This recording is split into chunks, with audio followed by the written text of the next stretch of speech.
Last May, the 28-year-old man opened his hostel Dreamland in Tongwen County in eastern Qinghai, the home of Rogong arts and a center of Tangka painting.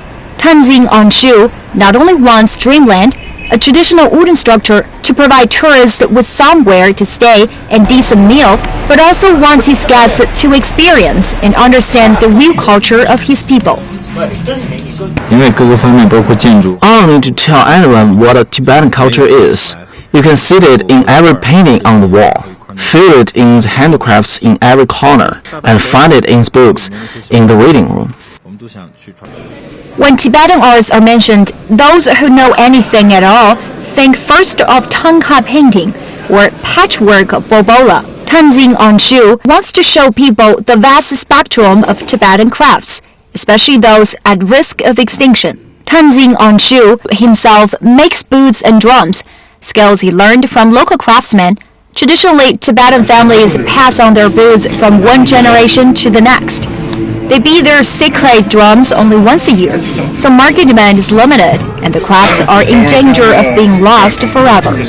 Attracted by its unique charm, around 1,000 tourists come to the hostel each month during the peak season, mostly foreigners, monks, and young Chinese people seeking peace. I was thinking I would like to do something that related to Tibetan culture. What I'm doing also helps me find the lost part of myself. A graduate of Beijing International Studies University, Tenzin Nangshu worked as a real estate salesman, stage manager, and a peddler of Tangka paintings in the capital, but was not happy lost in the mega city. So he left Beijing after 8 years in the city and headed back to his Tibetan hometown to restore that identity. Tenzin Nangshu has planned to devote himself to the public good. He hopes to teach some local disabled people and orphans traditional skills and showcase their work in his museum hostel emporium.